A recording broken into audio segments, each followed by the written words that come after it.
Hey guys, this is ZK Spencer, and well, this is just a cute little super shorty, ain't it? So this is actually a Sandstorm. So this is one of my older builds, but it has been very well taken care of. I think it was only shot twice by Kate that owned it before I ended up buying it back. I kept it for a good while on the wall. Couldn't really decide if I wanted to get rid of it or not. This has always been one of my favorites.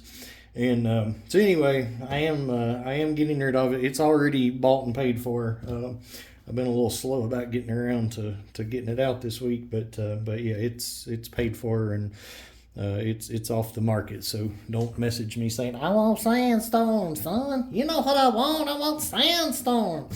But anyway, so Sandstorm was, as you can see, one of the original DKs with the DK on the receiver versus the mags. I switched to that after, I don't know, the first 6-8 months of doing this, I think. So this one, as I say, this is I'm almost positive this is the shortest one that I've done. Granted, of course, it looks like that now with no tank on it, but even with the tank, this is a tiny little one. This is a shorter handguard than I typically use. So this one's between 45 and 50 joules with a standard output tank. The longer the barrel, the more power you get, obviously, but this is made to be a very compact setup. Now, I like to set stuff up the way that I would use them. This one was a little bit different. The only difference, if I was personally using this, I would put some flip-up iron sights on it. But this is how it was designed and sold and everything. So that's a Samson quick detach vertical grip. That's about a $60, I think, setup there. The optic that's on this one, I don't use junk. The optic on this is a AT3 tactical red dot on a riser. So it's AR height riser. Very, very good optic. I think $160 is what those run, I believe. 150, 160. So not your $20 eBay crap. And I mean, you can tell when you look at it, you can tell the difference. This one is flat dark earth Cerakote, so this is a ceramic coating. This one's very unique even for mine, because most of mine have a slightly different look to them than this, different handguard anyway. This one actually has Strike Industries Castle Nut, which is pretty unique looking as well. This one has Magpul sling loop there. We've got a sling loop back here. Obviously Magpul K2 Plus grip, 10 round mag. I'm gonna go ahead and give him a couple of 15s with it, and put a rail on the side for a O-light. So the reason I put it on this side, I was originally going to try to put it on the other side, but I don't really have enough room to do I don't have enough room on the other side to do a pressure switch. It just won't fit right.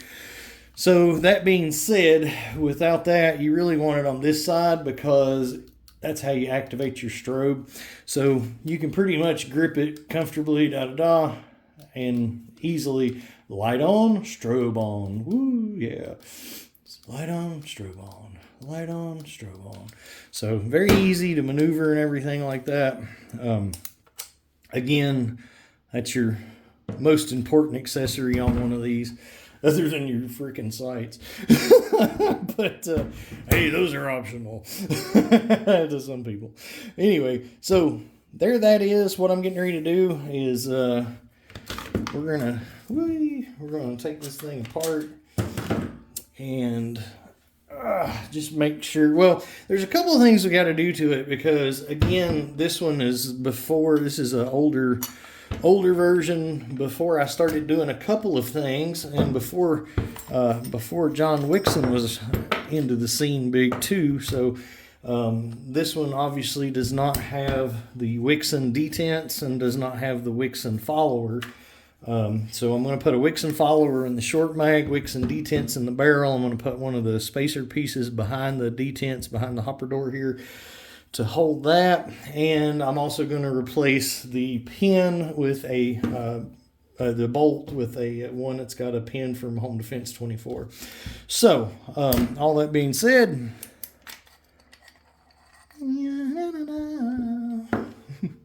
metal detents. they just ain't cool. I'm telling you. I used to like them. I used to think they were all right, but no. You got a lot more freedom with I shoot a lot of shape projectiles. Metal detents aren't as big a deal with shape projectiles as they are with round balls. You go using like 9.9 gram balls and stuff, then you're really gonna hate life with with using something like those.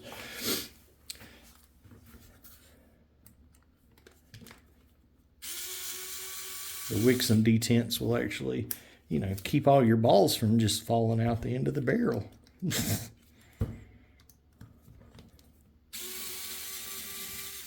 This thing is clean. This thing's clean. Wow.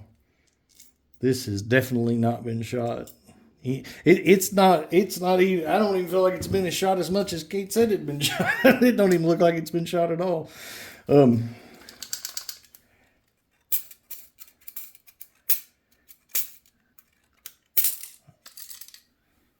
Take the guy out of there. All right, so, and this is, wow, that's a blast from the past. So I went through a phase where I was painting all the bolts red. Look at that. Wow. I was painting all the faces of the bolts red that had been secured, so I knew for sure which ones had been secured or not or whatever. Or just more or less a way for people to say, hey, this bolt's been secured. Not really for me to, but so if you're taking one of these apart, and you do need to take these apart often and check stuff, get that thing out of the way. Once you get your ASA screwed all the way back to where it's not connecting, well, pull it straight back, hit the camera. Da, da, da, da, da, da. Man, this thing's sweet. This is a really, really, really nice VKS. I'm not going to do that.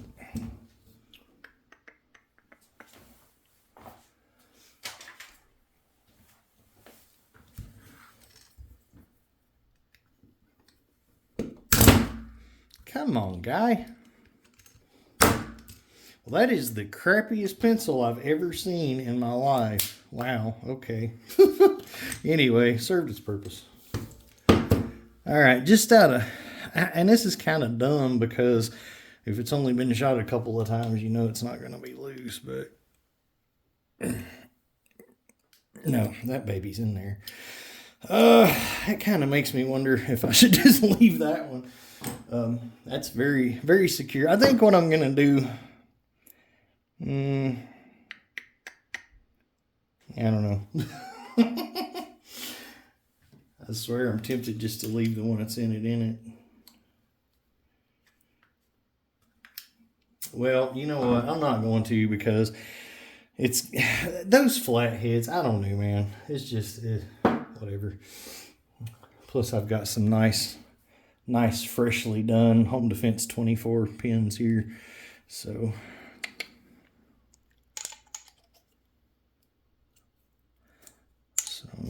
put that baby on there. All right.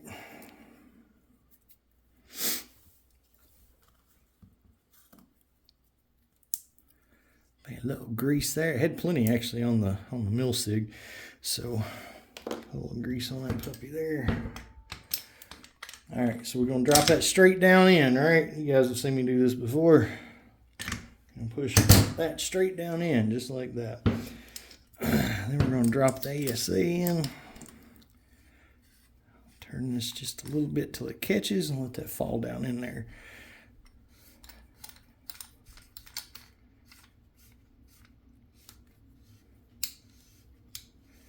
If you experience any resistance or anything, unlock it, jiggle it, whatever.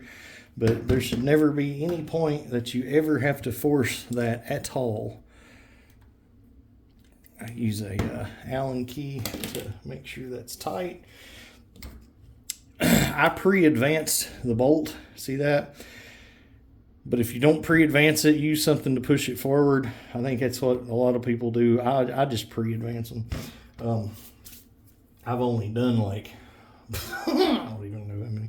I've got a box in there full of just the guide rods that I've took off of these. So I've got one for every super shorty I've done, and it's about that big around of a thing of guide rods. But then I've done, you know, several long ones, but so it's just kind of second nature at this point. But so drop that baby in. So if you don't have your bolt advanced, then what's going to happen is it's not going to cock it. I don't know why I did that. It's not going to cock it when you insert your barrel. So that's what actually cocks it, as the barrel goes past that.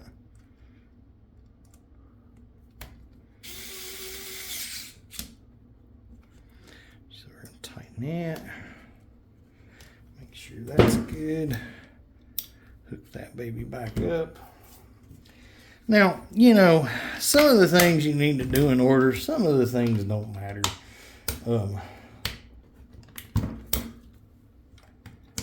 Definitely does not matter which side you put your pins on.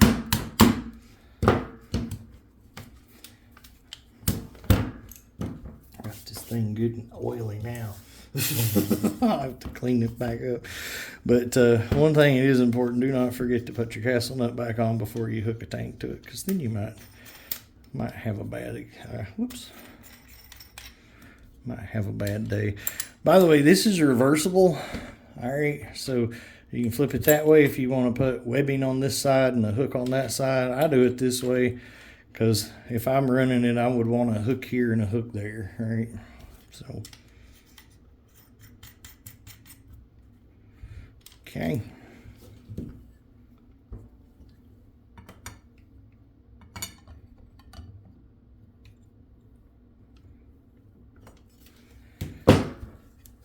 All right, got that baby snugged back down. We're gonna take, you know what? I'm gonna put him a better spring in there. That one.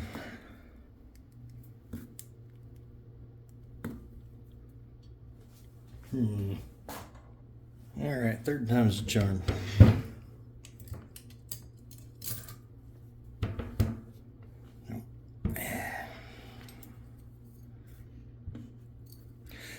All right, so changing detents, put your pinky in, push it against the wall, thumb out. Okay, you go to your Wixon bag.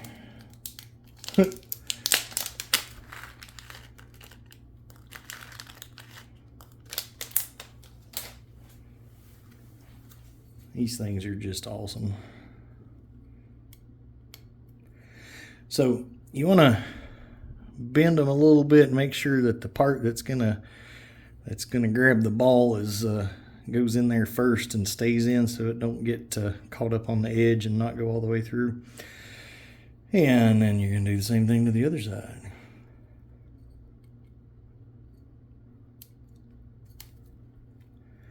Now, what I like to do is roll them on something just to make sure it's good and flattened out. You know, usually something better than just paper, but whatevs. All right, so Wixon detent.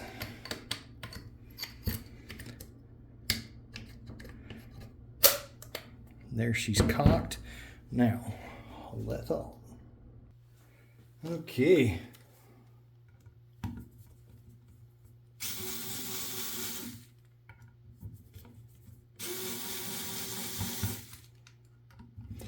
So this is important because the way that I took the barrel out to start with is the very easy way, but whenever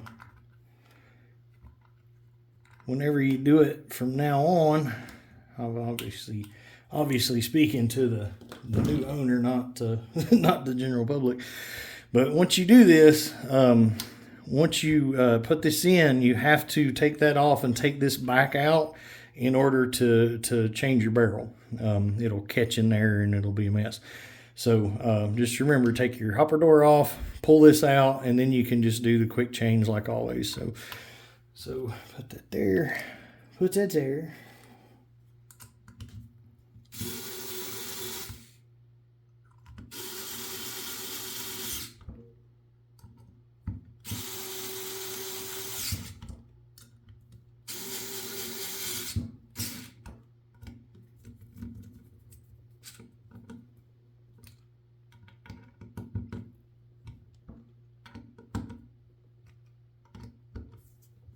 All right, so that's pretty much it. Everything's pretty much together, other than I've made it look horrible. But hey, we'll clean it back up before we let anybody have it. But I wonder if this thing will start.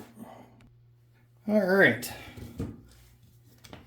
got the ye old tank here.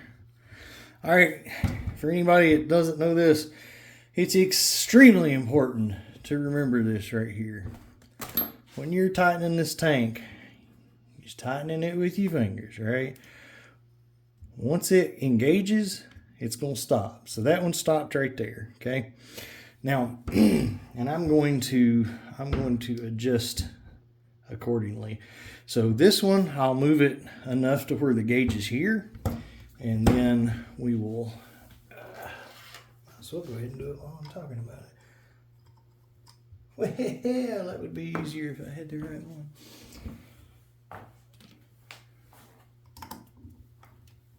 Boy, did I get lucky.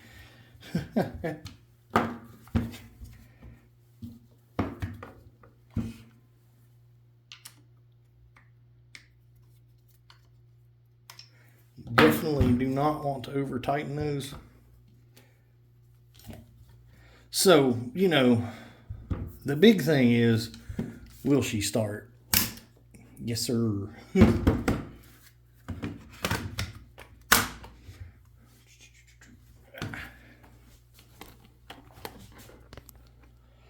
I need to lube it and run it and all that, but we can at least... Woo! So 47 on that shot. It should get a little more than that, but homie said he was happy at 45, so we're 47 on the first shot. So I'm going to call that part a win for the sake of the video for now, anyway. And yeah, so I'm gonna clean her up, make sure it's still sighted in, and lube it actually, which I should have done while I was in the midst of all that. But heck, let's do it now. So, very simple. I use the Captain O-Ring marker lube. Put you a couple of drops in the tiny little hole back there where your post is. You'll see it. Do that every 2 or 3 fills. All right. So that's where it's going to end up. One of the biggest things people do wrong with these things, or they mess them up, is number one, they think that they have to screw this tank all the way into the threads are tight, and that is not the case. You only screw that tank in until the little post, when that post gets pressed down and it engages it, it will instantly tighten up. So once that happens, you just turn it like a quarter turn more to get, you know, everything basically lined up. Never think that you have to tighten that tank all the way down in here. That's bad juju. Number 2, if you're losing air, you know, whatever, 9 times out of 10, it's going to be this tank O-ring. It's not in the marker, it's in the tank. I always include some extra tank O-rings. They'll be purple. So there's that. I always include extra Milsig too, but and you know, I mean, I guess that's about it. So I'm gonna go clean me and it up, and you guys have a, you know, wonderful night.